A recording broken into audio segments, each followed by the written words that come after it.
Bismillahirrahmanirrahim. Assalamualaikum warahmatullahi wabarakatuh. Alhamdulillahilladzi arsala rasulahu bil huda wa dinil haqq liyudhhirahu 'alad dini kullihi wa kafa billahi shahida. Wa asyhadu an la ilaha illallah wahdahu la syarika lah iqraran bihi wa tauhida. Wa asyhadu anna Muhammadan abduhu wa rasuluh.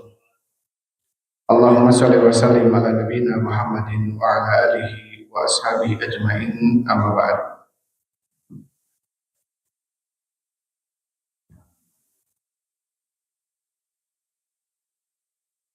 Ikhwan wa akhwati fillah rahimakumullah. Hadirin al hadirat rahimani wa rahimakumullah. Alhamdulillah, segala puji bagi Allah Subhanahu wa taala yang telah memberikan kemudahan kepada kita di dalam melaksanakan sebagian kewajiban kita selaku kaum muslimin, kaum muslimat, yaitu salat maghrib dilanjut dengan talabul ilm. Mudah-mudahan langkah yang kita lakukan ke majelis ilmu ini menjadi penyebab dimudahkannya langkah kita menuju surga Allah Subhanahu wa taala. Insyaallah kita lanjutkan pembahasan kita dalam Kitab Riyadhis Shalihin karya Imam An-Nawawi rahimahullah taala.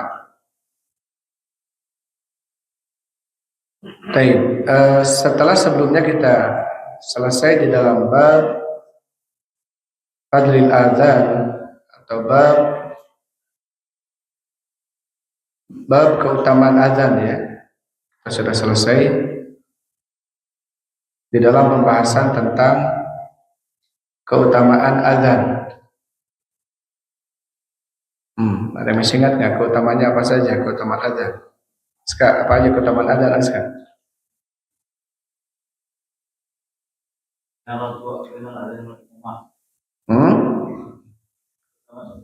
Keutamaan azan, ya. Tidak akan tertolak doa. Tidak, yang pertama tidak akan tertolak doa di antara azan dan qomat. Siapa lagi?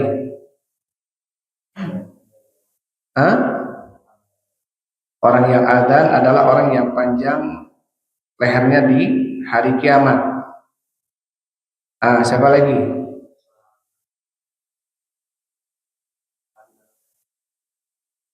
Apa?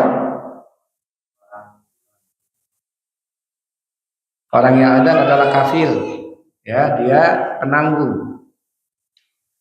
Ya, al-muadzinu kafilun, orang yang azan adalah kafil, ya, yang menanggung. Jadi artinya orang yang azan ketika azannya benar, maka pahala-pahala yang datang melaksanakan sholat karena azannya dia, maka dia dapat pahala bagiannya. Tapi ketika dia azannya salah, maka dia pun tentu akan mendapatkan menanggung, ya, orang-orang yang azan ketika dia azan belum waktunya. Maka muadzin ini lebih utama dibanding imam, karena muadzin itu betul-betul dituntut darinya ilmu tentang waktu salat. Ya, harus betul-betul tahu dan harus betul-betul mengumandangkan azan di waktunya. Ya, jangan sampai salah. Ya, jangan sampai salah. Terus apa lagi? Sudah. Semua makhluk akan bersaksi, ya, yang mendengarkan azan dia di hari kiamat.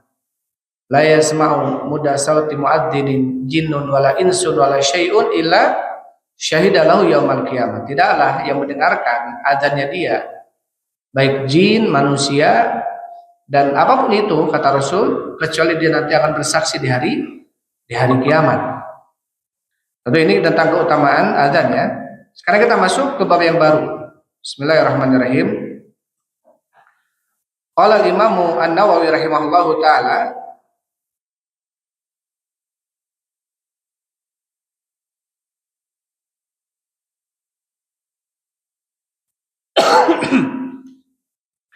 dikatakan oleh Imam An-Nawawi rahimahullahu taala, beliau mengatakan babu fadli sholawat, bab keutamaan sholat-sholat.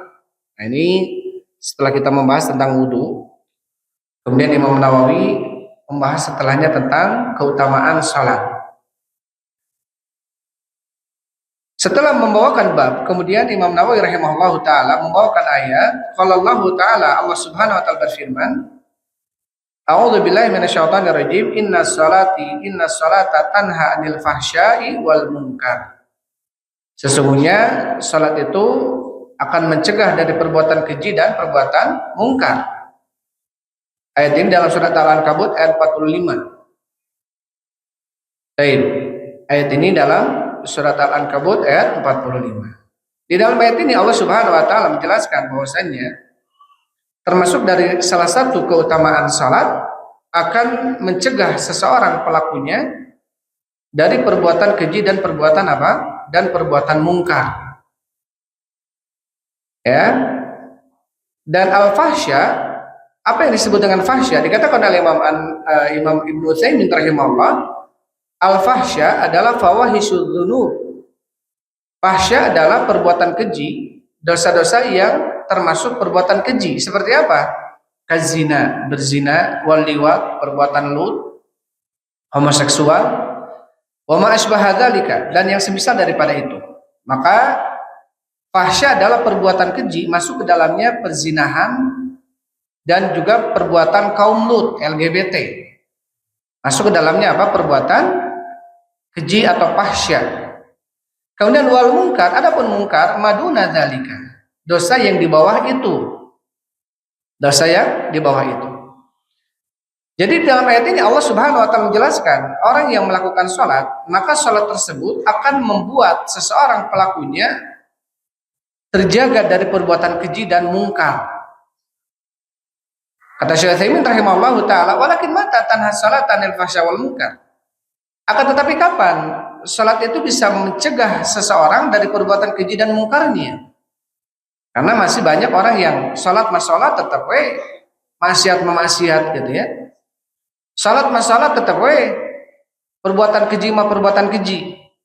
Terus kapan salat tersebut akan mencegah seseorang dari fahsya dan mungkarnya? Dikatakan oleh Syekh Utsaimin, wal jawabu idza kanatis salatu maqamatan 'alal wajhil akmal. Tentu jawabannya adalah kalau terbukti salat tersebut betul-betul dilaksanakannya ya dengan tata cara dan dengan cara-cara yang akmal, yang sempurna. Jadi salat seperti apa? Salat yang kemudian bisa mencegah seseorang pelakunya dari perbuatan keji dan mungkar, yaitu salat yang dilaksanakannya secara sempurna. Ya, walihada fakatsiran la najidul qulub tataghayyar aw takrahul fahsya awil munkar ibadah salat. Oleh karena ini banyak ya kita tidak mendapatkan hati-hati kita itu betul-betul membenci perbuatan keji dan mungkar setelah salat. Aw yakunul insanu ba'da salati khairan minhu qablaha. Atau orang yang melakukan salat dia kondisinya lebih baik daripada dia sebelum salatnya. La najidu hadza limadza? Kita terkadang tidak mendapatkan kondisi seperti ini. Kenapa? Artinya ada orang yang salat maksiat tetap jalan. Ada orang yang salat perbuatan keji mungkarnya tetap aja berjalan. Seakan-akan salat yang dilaksanakan itu tidak seperti apa yang telah dijaminkan oleh Rasulullah, oleh Allah Subhanahu wa taala. Tanha 'anil fahsya wal munkar. Karena kata Syekh Utsaimin rahimahullahu taala, lianna salata allati nusalliha laysat salatu allati tanha 'anil fahsya'i wal munkar. Karena salat yang kita lakukan selama ini ternyata salatnya bukan salat yang bisa mencegah dari perbuatan keji dan mungkar. Wa illa fakalamullahi haqqun. Karena kalau tidak, ucapan Allah itu pasti benar. Allah mengatakan dalam surat Al-Ankabut tadi ya, ayat 45, inna salata tanha 'anil fahsya wal munkar. Sesungguhnya salat itu akan mencegah ya dari perbuatan keji dan mungkar. Terus selama ini salat yang kita lakukan, kenapa masih tidak mencegah kita dari perbuatan keji dan mungkar?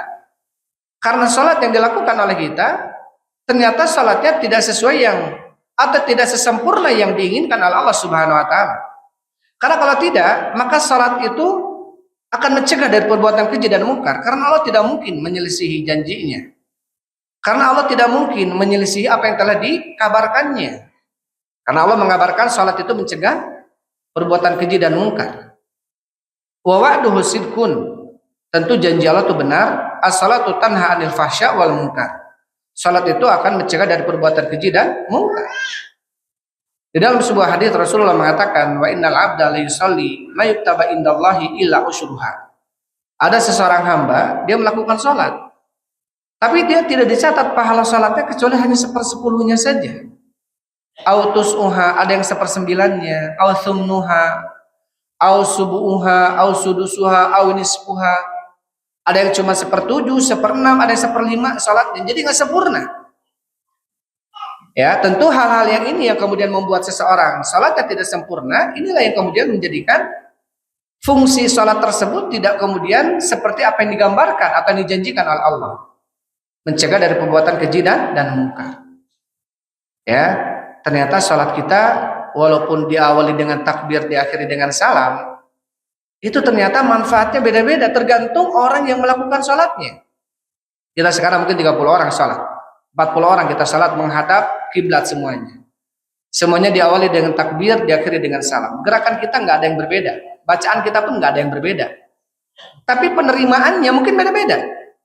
Itu tergantung kekhusyuan hatinya, tergantung kehadiran hatinya ketika dia sholat, tergantung tumakninah dalam sholatnya.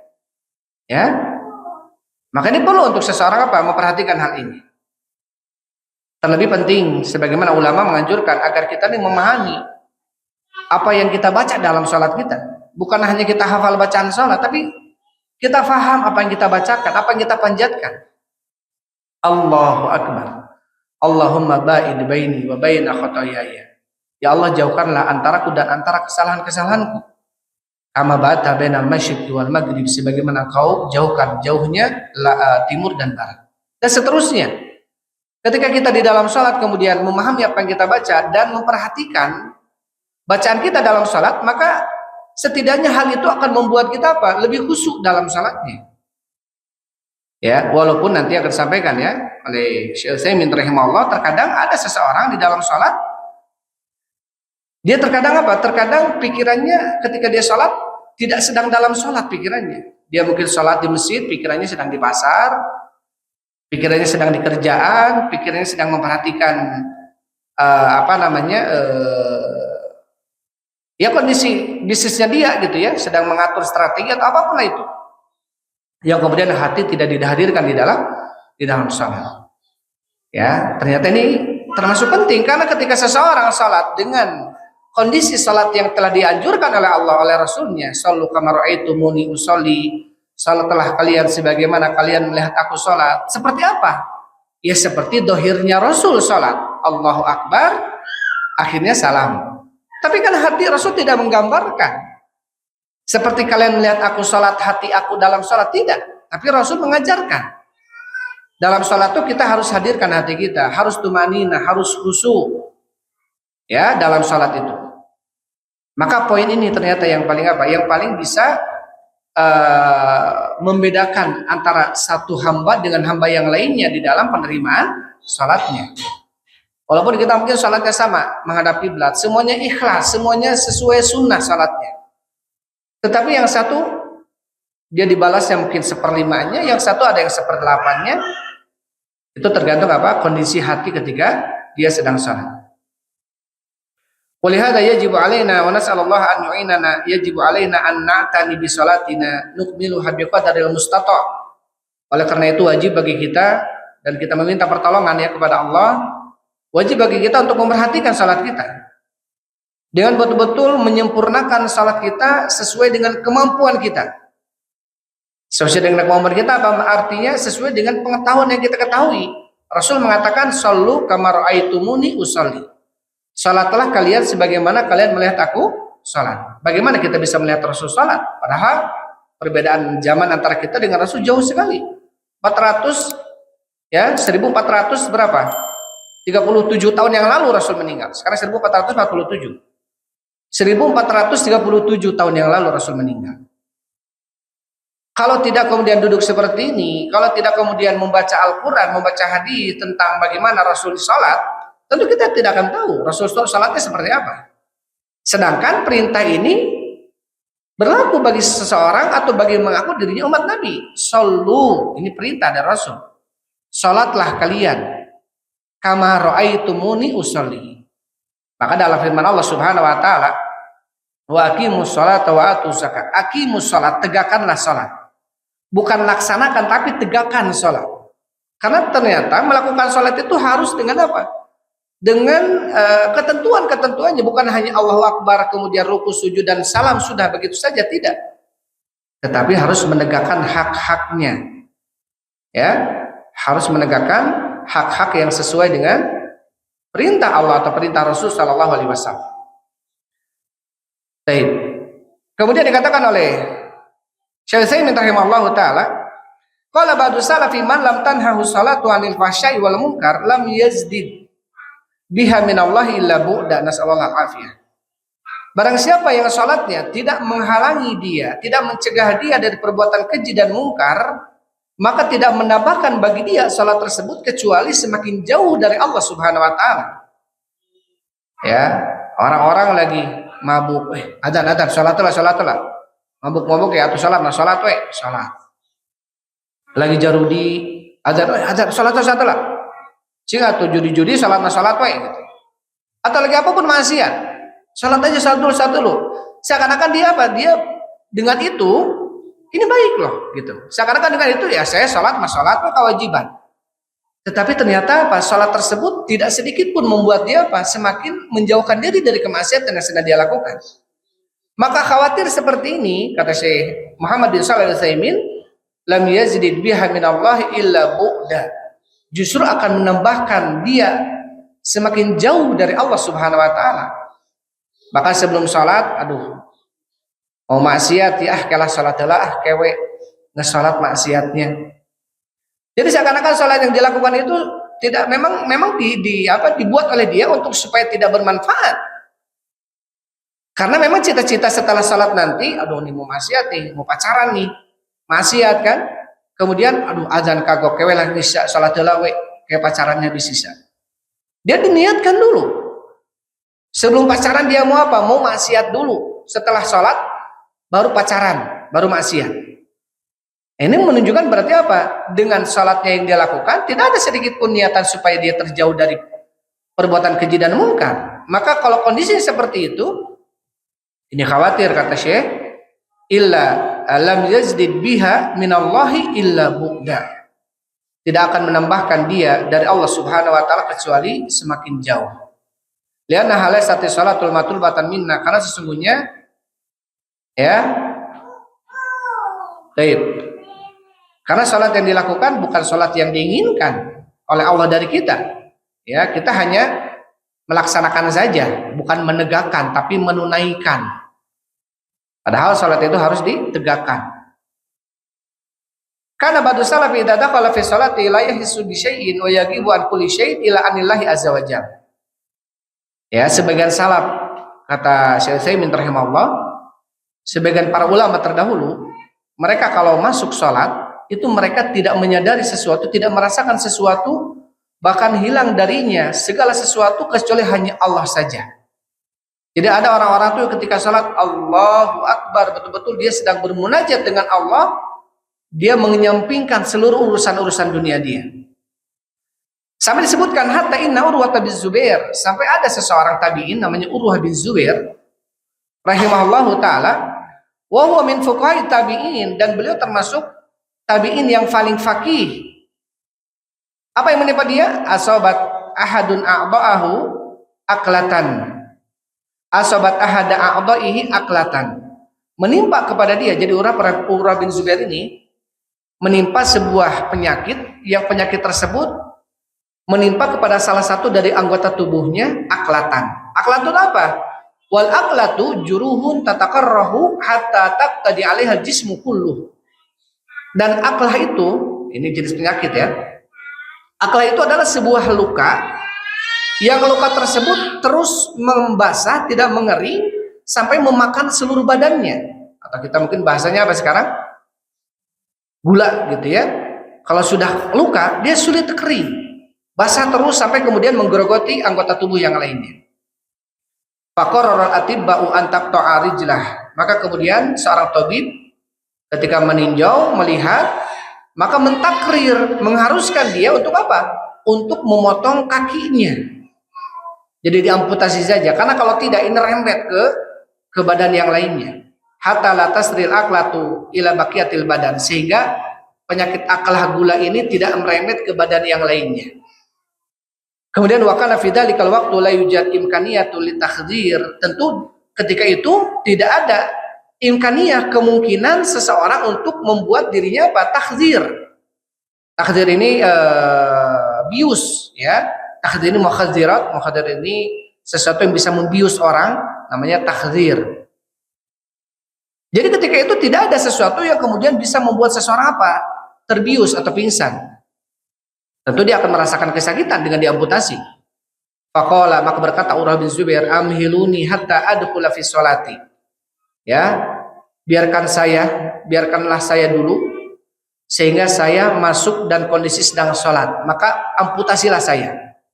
Falamma dakhala fi sholatihi qata'a rijlahu. Ketika beliau sholat, maka tabib tadi kemudian memotong kakinya. Falam yahissa biha, dia pun tidak merasakan sakit dengan itu. Lianna qalbahu munsyagilun ma'allah, karena tentu hatinya tersibukkan betul-betul bersama Allah Subhanahu wa taala. Wal qalbu idan syaghala lan yahissa bima yusibul badan. Karena hati kalau sudah tersibukkan dengan apa yang dicintainya itu Allah, dia tidak akan merasakan apa yang menimpa badan dia. Undur ilal hammalina masalan yuhammiluna al-bada'i yunziluna fa yusabu ahadu bi jarhin fi yadihi aw fi rijlihi hatta ma tahmili wa la yahis. Kita lihat, kata Syekh Utsaimin, orang-orang yang sedang memikul barang yang berat, pikulan, ketika dia menurunkan, kadang-kadang barang yang diturunkan itu membuat jarinya terlukai, tergores, bahkan ada yang berdarah gitu ya. Mungkin kakinya ketimpa barang itu. Tapi dia tidak merasakan itu karena memang sedang memikul berat, memikul beban. Ketika menurunkan itu, kadang-kadang jarinya mungkin terluka gitu ya, kagores, yang habis kerja kadang banyak luka nih. Itu kita rasakan habis kerja. Ya, pekerja keras di antara kalian mungkin pernah merasakan itu. Ya, apalagi tukang ngarit ya misalkan ya. Lagi ngarit rumput kadang-kadang nggak kerasa, dikit-dikit ternyata kecoret. Tahu-tahu getihan aja. Kondisi ini dikatakan oleh siapa? Oleh Syekh Utsaimin rahimahullah kepada kondisi Urwah bin Zubair itu sampai bisa segitunya karena betul-betul beliau menyibukkan hatinya untuk Allah Subhanahu wa taala, bermunajat kepada Allah. Sampai segitunya ya, Masya Allah, saking khusyuknya. Saking khusyuknya, tersibukkan hatinya, dirinya hanya untuk Allah, sehingga apapun yang menimpa dia tidak terasa. Walaupun mungkin terasa, tetapi tentu tidak kemudian membuat dia berpaling dari apa yang dia cintai, yaitu Allah. Ini tentu kekuatan iman, kekuatan khusyuk ya. Fal insanu fi sholati la budda an yakuna ma Allahi azza wa jalla wa la yudhib qalbahu yaminan ala wa la yudhib qalbuhu yaminan wa shimalan. Tentu seorang manusia ketika dia sholat, maka seharusnya dia sholat itu hadir sedang bersama Allah dalam sholatnya. Tidak boleh hatinya berpaling ke kiri ke kanan, ya sebagaimana kebiasaan kebanyakan kita, kata Syekh Utsaimin. Kata Syekh Utsaimin, sebagaimana kebiasaan kebanyakan dari kita seperti itu. Allahu Akbar, itu benar ya. Allahu Akbar. Kalau kata orang Sunda mah bray. Bray apa? Tadi yang tadinya lupa jadi ingat. Wah, naruh kunci motor lupa. Oh, ternyata di atas kulkas. Padahal sudah cari-cari pas Allahu Akbar semuanya ingat gitu. Jadi kalau sholat akhirnya apa? Mikirin ini wah, Masya Allah, strategi bisnis lagi sholat muncul biasanya. Ini kata Syekh Utsaimin, kebanyakan kita seperti itu. Wala tatasalatul hawajisu walal wasawi sholatiha bila aslin wala far'in ila idza dakhala insanu fi sholat. Maka tidak boleh ya was-was, bisikan, geretakan hati kita yang kemudian membuat kita jauh dari Allah ketika kita masuk sholat. Jangan sampai bisikan-bisikan itu membuat kita jauh dari Allah. Sehingga syaitan akan mengatakan uzkur kada, syaitan akan mengatakan ketika sholat. Ya, kita dalam bab adzan, ketika dikumandangkan adzan, maka salah syaitan itu akan lari terkentut-kentut syaitan itu. Setelah selesai adzan, maka syaitan datang lagi. Ketika dikumandangkan qomat, syaitan lari lagi. Ketika beres qomat, datang lagi. Kemudian apa? Menggoda, membisiki, bisikan-bisikan kepada orang yang sholat. Salah satu bisikannya apa? Itu tadi, ya, membuat orang lalai dari mengingat Allah, membuat orang lalai dari khusyuk, ya, sehingga kadang-kadang kita ingat yang tadinya lupa, jadi ingat, gitu ya. La tafal kada wa hada yakhil bis salat. Maka tentu seseorang perlu ya memperhatikan ini, dan ini tentu menimpa kita semua. Kita tidak berbicara di sini saya sebagai pembicara di sini seakan-akan yang paling khusyuk dalam salat. Enggak, semua tertimpa musibah ini tuh semua, gitu ya. Ketika kita salat, kadang sesuatu yang tadi kita lupa itu bisa ingat dalam salat. Oh, akhirnya. Dan ini hampir kita merasakan itu. Wa kana Umar, dikatakan oleh Syekh Utsaimin, wa kana Umar bin Khattab, semoga Allah meridhoinya, yujahizu jaisyahu fi salat. Bahkan Umar itu beliau mengatur strategi tentaranya itu, pejuang-pejuangnya itu justru ketika salat. Ketika salat, Umar kemudian membuat strategi dalam salatnya. Ya, strateginya begini. Fa akhadha al-battaluna min hada annahu la ba'sa anna al-insana yahujiz atau yuhawwiju. Maka para ulama al-battalun, para mujahid, di dalam hal ini melihat tidak mengapa kalau kondisinya seperti ini yang dilakukan oleh Umar. Kenapa? Karena masuk bisikan itu untuk perjuangan dalam agama. Tentu jihad, Umar adalah jihad. Liana Umar jihadul jais. Karena Umar mempersiapkan peperangan. Tetapi bukan berarti kemudian ini menjadi seakan-akan pembolehan, ya, untuk kita kemudian kita berpikir dalam sholat selain apa yang kita baca. Tentu tidak, gitu ya. Maksudnya pernah ini juga terjadi pada Umar. Ketika Umar memimpin perang, justru Umar mengatur strategi itu kepikiran ketika sedang sholat. Berarti ini tidak ada yang selamat dari hal ini. Hampir siapapun bisa kena, gitu. Hampir siapapun bisa kena. Tinggal bagaimana? Itu tadi. Tinggal bagaimana caranya. Kalau para ulama mengatakan kiat-kiat kita agar khusyuk itu, ya, maka sesuatu yang bisa memalingkan kita dari dunia, dari sholat, termasuk perkara dunia apapun itu, ditinggalkan. Makanya kenapa Rasulullah kemudian melarang seseorang kalau sholat dalam kondisi dia bau badan, ya, dalam kondisi bau mulut. Apalagi apa kata Rasul, man akala sauman aw basolan, barang siapa yang makan bawang merah atau bawang putih, fala yaqrabanna musallana, maka tidak boleh dia mendekati tempat sholat kami, kata Rasul. Jangan datang ke masjid. Kenapa? Fa innal malaikata yata'adza minhu kama yata'adza minhu banu Adam. Karena malaikat pun akan tersakiti dengan baunya itu sebagaimana manusia tersakiti. Bayangkan kita, ya, Allahu Akbar, sisi kita bau badan misalkan atau bau mulut. Kita mau khusyuk gimana, gitu ya? Kita pasti akan buyar. Maka ternyata larangan-larangan yang kemudian Rasul larang ketika kita melakukan sholat itu salah satunya efek untuk supaya kita khusyuk. Rasulullah kenapa kemudian menganjurkan kita untuk laula an asyqa ala ummati lamartum bisiwakin inda kulli salat. Kalau tidak memberatkan bagi umatku, saya akan perintahkan umatku untuk bersiwak, sikat gigi sebelum salat. Ya, biar ketika Allahu Akbar itu enggak hawas-hawas kayak tukang dia, gitu ya. Apalagi pas sujud, ya Allah, sujud pinggir. Apalagi salat subuh belum sikat gigi. Wah, itu sudah. Ya, pingin ngebatalin gimana, gitu ya. Yang tadinya khusyuk langsung, gitu. Tentu ini hal-hal seperti ini penting. Kenapa dilakukan? Supaya itu tadi, supaya kita bisa menjaga kekhusyuan dalam sholat kita. Karena ini tidak ada orang yang ahli dalam hal ini. Ya, tentu siapa yang bisa adalah orang yang paling bisa memposisikan dirinya dengan cara-cara yang telah dilakukan oleh Rasul. Seperti tadi, ya, tidak atau khudu zinatakum inda kulli masjid. Ambillah perhiasan kalian ketika masuk masjid. Kenapa? Karena ketika kita masuk masjid, pakaian yang bagus, pakaian yang terlihat indah, gitu ya. Kemudian minyak wangi, kemudian tidak kusut, karena kita mau menghadap Allah Subhanahu wa taala. Ternyata itu pun bentuk persiapan kita.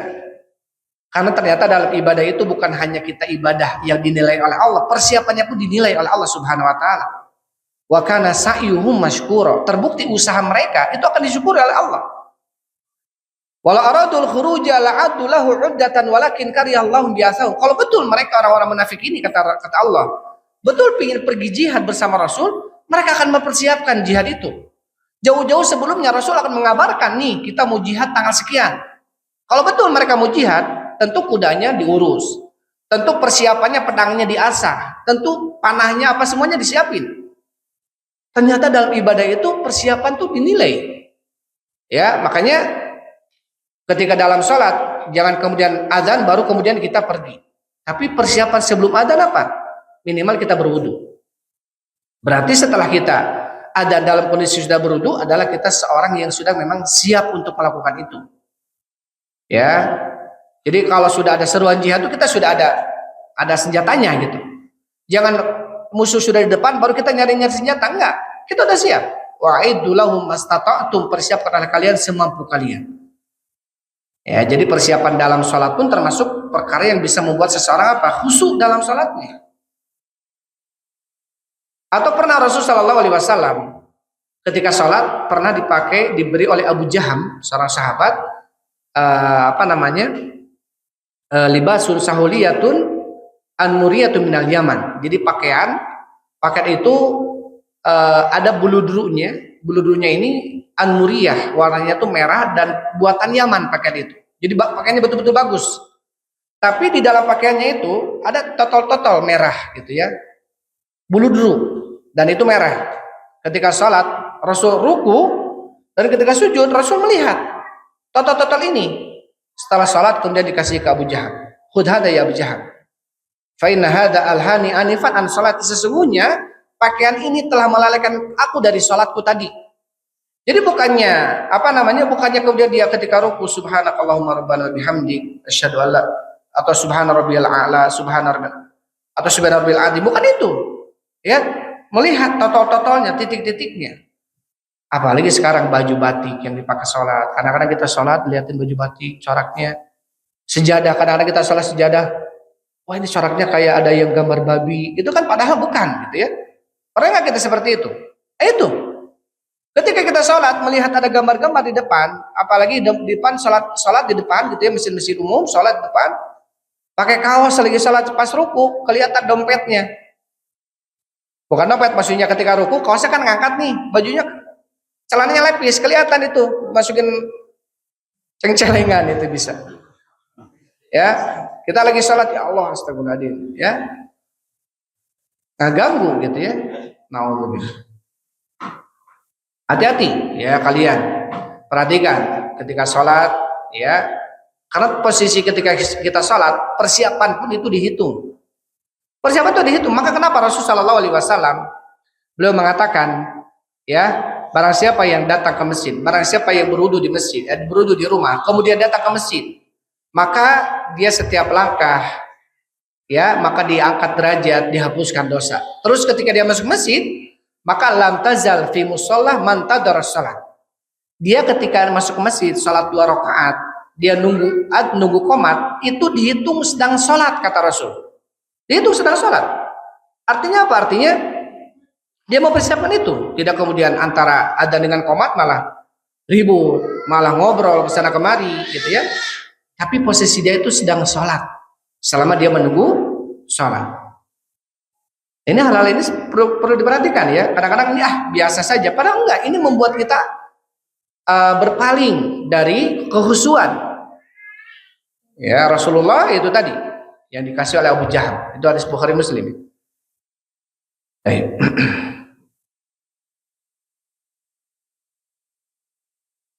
Jadi pernah Umar bin Khattab kemudian apa? Beliau memikirkan gitu ya dalam salatnya, tapi strategi untuk perang berjihad. Maka sebagian ulama melihat hal ini karena kepentingan jihad, melihat itu tidak mengapa, walaupun tentu tidak kemudian setiap salat kondisi seperti ini, karena dia salat sedang apa? Wa aqimis sholata lidzikri, kata Allah. Tegakkanlah salat itu untuk mengingatku, bukan mengingat yang lain. Jadi salat itu Allahu Akbar, ingatnya Allah. Ingatnya apa? Allah. Bukan ingat kerjaan. Ya walaupun tentu hal-hal yang sifatnya yasiroh, yang kadang-kadang bolehlah sesaat kita terpikirkan itu, tapi kemudian kita ingat Allah, astagfirullah. Kita buru-buru langsung kembali. Ya, karena itu syaitan tugasnya bagaimana agar orang itu lalai dari salatnya. Yuqalu lahu khinzib, kata Rasulullah. Ada syaitan yang mengganggu orang sedang salat, namanya syaitan khinzib, yang biasa mengganggu orang sedang salat. Maka ketika itu datang, was-was, bisikan itu datang muncul, ucapkan oleh kalian, falyatful ila shimalihi a'udzubillahi minasyaitonir rajim. Tuh gitu ya. Ucapkan a'udzubillahi minasyaitonir rajim ke arah kirinya 3 kali. Yatful, bukan yabsuk. Kalau yabsuk itu basoko artinya apa? Meludah, airnya. Kalau yatful itu tafala yatfulu, artinya meniup gitu ya. Gitu ya. Kadek. Isi tarik teuing aya cairan dan bau lagi, aduh, bahaya ya.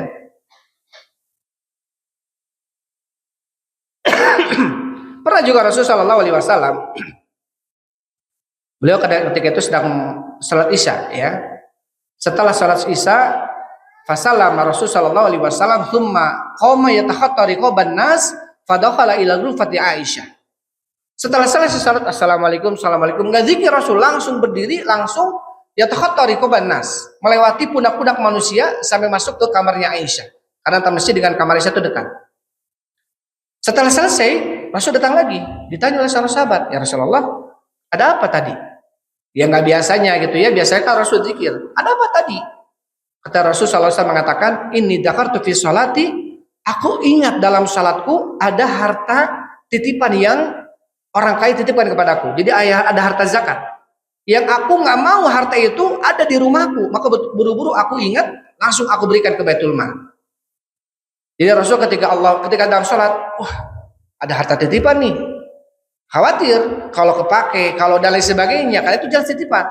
Beres sholat langsung Rasul nggak dikir nggak apa, langsung berdiri melewati pundak-pundak manusia, para sahabat langsung mengambil perak apa emas ketika itu ya, dalam syarahnya disebutkan dikasihkan kepada Baitul Mal yang bertanggung jawab tentang pengurusan harta. Ya jadi terkadang ya manusiawi. Tetapi tentu ketika itu muncul, bagaimana caranya agar kita kemudian kembali untuk mengingat bahwasanya kita sedang sholat gitu ya. Kan ternyata hal ini adalah orang yang bisa melakukan ini adalah orang-orang yang betul-betul cinta sama Allah Subhanahu wa taala. Karena kita ketika ditanya, kita cinta, semua cinta, nggak mungkin ada yang benci. Tapi terkadang kecintaan kita kepada Allah kadang-kadang hanya di mulut saja, kadang-kadang mungkin dengan hati tapi tidak segenap penuh hatinya. Karena ketika seseorang dia cinta kepada sosok yang dicintainya, biasa dia akan mempersiapkan itu untuk pertemuan dengannya. Itu tadi ya, bersiap-siap mau sholat jauh-jauh sebelumnya. Bahkan apa kata Rasul Shallallahu Alaihi Wasallam, intidharus sholat ba'da sholat fadalikum riba. Menunggu sholat setelah sholat itu adalah riba, amalan besar. Jadi tidak dilakukan oleh semua orang ribat itu. Ya amalan besar kenapa? Karena dia cinta kepada zat yaitu Allah Subhanahu wa taala, sehingga salat itu ditunggu sama dia. Dia nunggu salat. Ya, ketika kumandangkan adzan dia langsung salat. Jadi menunggu. Karena itulah tugas kita ya. Tugas kita hanya menunggu salat dan menunggu kematian. Itu tugas kita.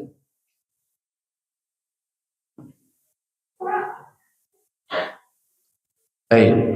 Jadi penting kita untuk memperhatikan ya kiat-kiat agar kita khusyuk dalam sholat adalah dengan cara memperhatikan sunnah-sunnah di dalam sholat ya, seperti bersiwak ketika mau sholat ya, atau kita menjauhkan diri dari pakaian-pakaian yang bercorak yang kemudian bisa membuat berpaling, seperti tadi disampaikan ya, Rasulullah berpaling dari sholatnya karena gambar atau karena corak kain yang dipakainya. Atau seperti apa? Seperti sawu sufufakum la tadfurujakum lisyaiton. Luruskanlah, rapatkanlah kalian dalam salat kalian. Syuddul khalal, kata Rasul. Rapatkanlah isilah yang kosong, kata Rasul. Jangan sampai ada celah. Kenapa? La tadfurujakum lisyaiton. Jangan kamu biarkan ada celah setan masuk ke dalamnya. Jadi salah satu biar rapat kaki kita dalam salat itu, biar apa? Biar coba bayangkan rasakan ketika kita salat rapat kakinya dengan kita salat sama orang lain yang nggak paham tentang itu, kadang-kadang kita rapatin, makin jauh aja. Kita udah jauh gini, makin jauh aja dia gitu ya. Ternyata itu pengaruh kepada posisi atau kepada kondisi kita salat. Karena memang Rasul mengatakan apa? La tad'a furujakum bisyaitan. Janganlah kalian biarkan furjah kalian, kekosongan dalam saf kalian itu untuk syaitan dan masuk syaitan. Sehingga kalau kita rapat, itu salah satu apa? Ya walaupun syaitan kata Rasul ya jadi majrodam, syaitan itu bukan hanya di safnya, dia akan bisa mengalir ke aliran darah kita kata Rasulullah. Tapi setidaknya itu sebab seseorang bisa apa? Bisa untuk supaya fokus dalam sholatnya adalah rapatkan shaf. Ya, rapatkan shaf. Kita berupaya. Kadang kalau kita udah rapat, pinggir menjauh lagi, pinggir lagi menjauh lagi. Udah nyengegang gitu ya. Jangan terlalu nyengegang ya.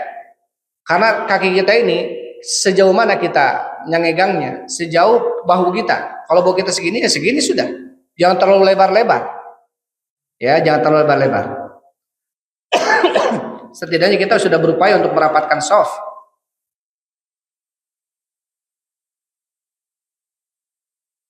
Baik. Kemudian setelah itu dari penjelasan Syekh Muhammad ya bin Shalih Al-Utsaimin rahimahullah. Kemudian setelah itu Imam Nawawi rahimahullah taala setelah membawakan ayat, kemudian beliau masuk ke hadis babu fadli shalawat, bab keutamaan salat-salat.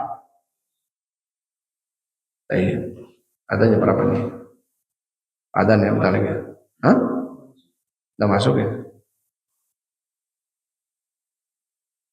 Baik. Itu tadi ya, insyaallah nanti untuk hadis, pembahasan hadisnya kita akan masuk ke hadis pekan depan. Atau anak-anak udah libur pekan depannya. Nanti lagi insyaallah menyusul pemberitahuan. Baik, itu saja yang bisa sampaikan ya untuk malam ini. Itu tadi pembahasan tentang muqaddimah bab keutamaan salat ya dari kitab Riyadhus Shalihin. Itu yang bisa sampaikan.